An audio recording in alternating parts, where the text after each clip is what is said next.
Hello दोस्तों, स्वागत है आप सभी का चैनल में। पहले हमने पढ़ा था अनुवाद का क्षेत्र, अब पढ़ेंगे हम अनुवाद का सामाजिक सांस्कृतिक संदर्भ। सांस्कृतिक महत्व है और क्या संदर्भ है, इसको हम पढ़ेंगे आगे। देखिए, संस्कृति साहित्य की भाषा और भाषा की दृष्टि से देखा जाए तो जो कुछ भी मनुष्य समाज में सीखता है, जैसे धार्मिक ज्ञान, विश्वास, कला, नैतिकता, रीति रिवाज, व्यवहार के तरीके, साहित्य, संगीत, भाषा, कानून आदि, ये सभी क्या है, संस्कृति के अंतर्गत आते हैं और ये संस्कृति का मेल और स्वरूप होता है। संस्कृत भाषा में सम उपसर्ग के साथ क्री धातु में 3 प्रत्यय के मेल से संस्कृति शब्द की उत्पत्ति हुई है। ठीक है। श्री गोपाल स्वरूप पाठक के अनुसार भौतिक साधन, विचारधाराएं, आदर्श तथा आस्थाएं, भावनाएं, शुद्ध मूल्य एवं सामाजिक रीति रिवाज जो किसी भी समाज में एक पीढ़ी से दूसरी पीढ़ी को विरासत में मिले हैं, उन्हीं को सामूहिक रूप से ही हुए संचयन को संस्कृति कहते हैं। संस्कृति के कितने प्रकार होते हैं? भौतिक संस्कृति और अभौतिक संस्कृति। भौतिक संस्कृति वो होती है जिसे हम भोग कर सकते हैं, अभौतिक संस्कृति होती है जिसे हम भोग नहीं करते, जबकि वो पीढ़ी से पीढ़ी दर पीढ़ी हम क्या करते हैं, हस्तांतरित करते हैं, यानी कि बढ़ाते रहते हैं। भौतिक संस्कृति में क्या आ जाएगा आपका, जैसे मूर्त वस्तुएं जो जीवित नहीं हैं, जैसे हो गया आपका मूर्त वस्तुओं को, जैसे साइकिल, रेल, कागज़, pen, press, telephone, mobile, cooler, पंखे आदि क्या है, हम भोग करते हैं, यानी कि इसका यूज करते हैं, तो ये भौतिक चीज़ें हो गई। अभौतिक वस्तुएं क्या होती हैं? अभौतिक संस्कृति क्या होती है? अभौतिक संस्कृति के अंतर्गत सामाजिक विरासत में प्राप्त विश्वास, विचार, व्यवहार, प्रथाएं, रीति रिवाज, मनोवृत्ति, ज्ञान, साहित्य, भाषा, संगीत, धर्म, नैतिकता इत्यादि आते हैं। ये क्या होते हैं? ये एक पीढ़ी से दूसरी पीढ़ी को क्या होते हैं, हस्तांतरित होते हैं, यानी कि क्या होते हैं, ये एक दूसरे से, मतलब जैसे मुझे पता है किसी बात को, कोई संस्कृति मुझे पता है, तो जो मेरी आने वाली पीढ़ी है मैं उनको बताऊंगी, यानी कि हम क्या करते हैं, उनको देते जाते हैं। ठीक है। अब क्या है, भौतिक संस्कृति की तुलना में कम परिवर्तनशील तथा इसमें स्थायित्व अधिक पाया जाता है। संस्कृति के तत्व कौन से हैं? प्रतीक, भाषा, मानदंड, मूल्य और कलाकृतियाँ। साहित्य क्या होता है? किसी भी भाषा के वाचिक एवं लिखित शास्त्र समूह को साहित्य कहा जाता है। विश्व में सर्वाधिक प्राचीन वाचिक साहित्य आदिवासी भाषाओं में मिलता है, अतः माना जा सकता है कि आदिवासी साहित्य समस्त साहित्य का मूल स्रोत है। ठीक है। आप समझते हैं साहित्य क्या है? साहित्य ज्ञान और मनोरंजन को अंकित करने, संरक्षित करने और प्रसारित करने की विधि है।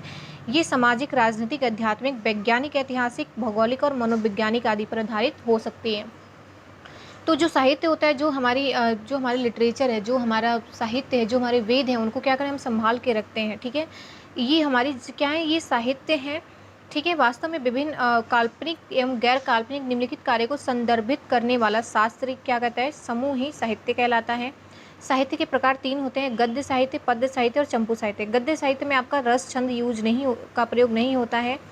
और इसमें कौन कौन से आते हैं? जैसे नाटक, एकांकी, कहानी, निबंध, स्मरण, जीवनी, आत्मकथा, डायरी आते हैं। ठीक है। उसके बाद आपका पद्य साहित्य में रस, छंद सारे यूज होते हैं। ठीक है, इसका प्रयोग होता है। और इसमें कविताएं होती हैं, दोहा होता है, पाई होती है, और क्या होता है, छंद होते हैं। ठीक है। ये भक्ति रस, श्रृंगार रस, वीर रस आदि सब होते हैं इसमें। चंपू साहित्य क्या होता है? इन दोनों का मिश्रण होता है। ठीक है। पद और गद्य का दोनों का मिश्रण होता है, इसे क्या कहते हैं, हम चंपू साहित्य कहते हैं। आपको ये ध्यान से याद कर लेना है कि साहित्य क्या है, उसके प्रकार क्या है। मे बी ये 3 नंबर क्वेश्चन में आ सकता है। अब हम पढ़ेंगे भाषा। भाषा क्या होती है? भाषा तो आपको पता है कि भाषा सभी राज्यों में या देशों में अनेक भाषाएं बोली जाती है, और भाषा के माध्यम से हम अपनी बातों को एक दूसरे के साथ पहुंचा सकते हैं, उनकी दूसरी बातों को समझ सकते हैं और अपनी बातों को दूसरों तक पहुंचा सकते हैं भाषा के माध्यम से। हैं कि भाषा की परिभाषा डॉक्टर बाबूराम सक्सेना के अनुसार जिन ध्वनि चिन्हों के द्वारा मनुष्य परस्पर विचार विनिमय करता है, उनको समाष्टि रूप से भाषा कहते हैं। ये डॉक्टर भोलानाथ तिवारी हैं, इनका हमेशा नाम होता है, इनका बहुत बड़ा नाम है हिंदी इसमें, तो इनकी बिना परिभाषा के हम इसे आगे नहीं बढ़ सकते। तो क्या पढ़ेंगे? भाषा उच्चारण अवयवों से उच्चारित मूलतः प्राय और यादृच्छिक ध्वनि प्रतीकों की वह व्यवस्था है जिसके द्वारा किसी भाषा समाज लोग आपस में विचारों का आदान प्रदान करते हैं। भाषा के कितने प्रकार हैं? मौखिक, लिखित और सांकेतिक। मौखिक का मतलब आपको पता है कि मुंह से बोलकर, और लिखित का मतलब है हाथों से लिखकर। ठीक है। समाचार पत्र हो सकते हैं और आपस में बातचीत हो सकती है मौखिक भाषा में। सांकेतिक में एक दूसरे को इशारा कर या तो गुस्से से आंख दिखाना या हाँ या ना कहना। भाषा की विशेषताएं क्या होती हैं? यादृच्छिकता, सृजनात्मकता, अनुकरण ग्रह्यता, परिवर्तनशीलता, विविधता, द्वैतता, भूमिकाओं का पारस्परिक परिवर्तन और अंतरणता। भाषा की प्रकृति क्या है? भाषा प्रैक्टिक संपत्ति नहीं है, भाषा अर्जित संपत्ति है। भाषा प्रधानतः सामाजिक वस्तु है। भाषा परंपरा है, उसका व्यक्ति उसका अर्जन कर सकता है। भाषा का अर्जन अनुकरण द्वारा होता है। भाषा चिर परिवर्तनशील है, भाषा का कोई अंतिम स्वरूप नहीं होता, प्रत्येक भाषा की एक भौगोलिक सीमा होती है। अब पढ़ेंगे बहुभाषिक समाज में अनुवाद। बहुभाषिक का अर्थ होता है, बहुभाषिक का अर्थ ऐसे व्यक्ति या समाज से है जो 2 या 2 से अधिक भाषाओं को बोलता हो, जानता हो, उन्हें प्रयोग में लाता हो। संपूर्ण विश्व में बहुभाषी लोगों की संख्या एक भाषियों की तुलना में बहुत अधिक है। अब हम पढ़ेंगे हॉगेन के अनुसार 2 भाषा और ज्ञान की स्थिति ही द्विभाषिक है। ब्लूमफील्ड के अनुसार बहुभाषिकता की स्थिति तब पैदा होती है जब व्यक्ति किसी ऐसे समाज में रहता है तो उसकी मातृभाषा से अलग भाषा बोलता है और समाज में रहते हुए उस अन्य भाषा में इतना पारंगत हो जाता है कि उस भाषा का प्रयोग मातृभाषा की तरह ही कर सकता है।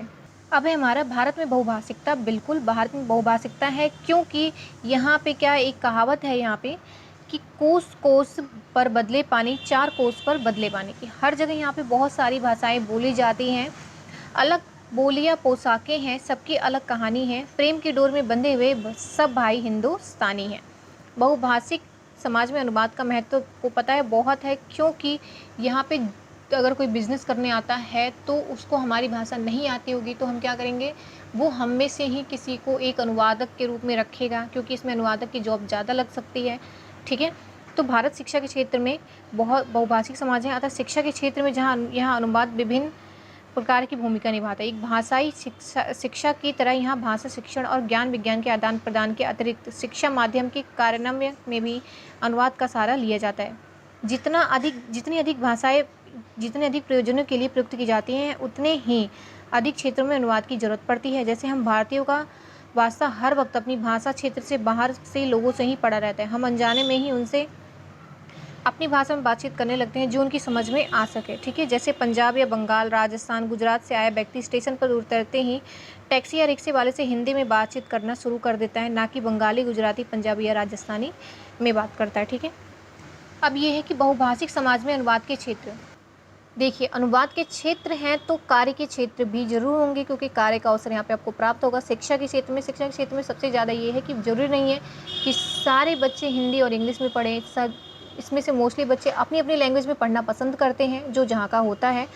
तो क्या होता है कि सबसे ज़्यादा फ़ायदा क्या है शिक्षा के क्षेत्र में ही है कि बुक को प्रकाशन किया जाता है अलग अलग भाषाओं में, और क्या कहते हैं दूसरों की भाषा की जो जैसे हमें पढ़ना है बाहर किसी भी देश का, अन्य देश का संस्कृति उनकी पढ़नी है, तो हमें क्या करना पड़ेगा, उस लैंग्वेज को पहले सीखना पड़ेगा, फिर हम उनकी भाषा समझ पाएंगे। लेकिन अब क्या है, उनकी अपनी लैंग्वेज में उनकी संस्कृति क्या है, उनकी सारी संस्कृति की बुकें हमारे पास उपलब्ध होती हैं, तो हम उनको अपनी लैंग्वेज में भी पढ़ सकते हैं। दैनिक व्यवहार में बिल्कुल जो हम डेली जो हम अपना कार्य चलाते हैं उसमें भी हमारी भाषा का बहुत ज़्यादा प्रयोग होता है, उनकी भाषा का, हमारी भाषा का, सबका मिक्सअप होता है। ठीक है, व्यापार के क्षेत्र में मैंने आपको भी बताया कि अगर कोई बाहर से काम करने आता है तो उनको भी हमारी भाषा सीखने की ज़रूरत पड़ती है, या तो वो एक अनुवादक रख लेते हैं ताकि वो उनकी मदद कर सकें वहाँ की लोकल लैंग्वेज समझने में। सांस्कृतिक कार्यकलाप के क्षेत्र में बिल्कुल बहुभाषी देश होने के उपरांत भी भारत में संस्कृति जीवन पर्याप्त सामंजस्य एवं एकरूपता है। 30 त्यौहार, धार्मिक उत्सव, संगीत, नृत्य, कला और साहित्य आदि की परंपरा भाषाओं को एकता के सूत्र में